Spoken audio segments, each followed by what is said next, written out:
congregation has become a learning congregation for not 1 or 2, but 10, yes, 10 so far, queer interns.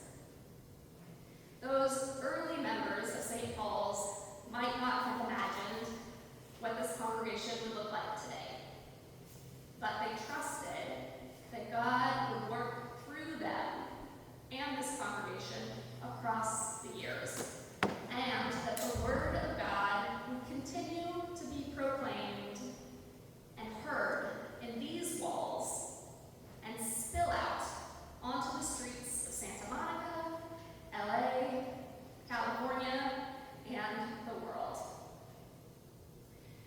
When I read the story of Abraham, Sarah, and Hagar, I notice their faith, their trust in God, despite their lack of understanding. They don't really understand what God has in store for them, and God's promises seem beyond comprehension, too grand, too extravagant.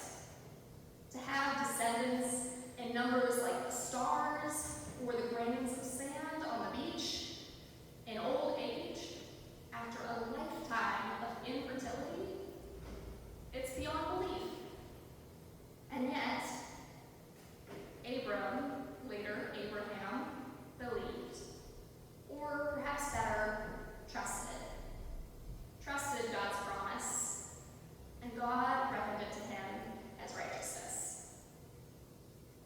In the gospel, we are again reminded of the extravagant promises of God, where expectations are subverted, and the master of the house returns in the middle of the night to serve the servants, rather than the other way around. God's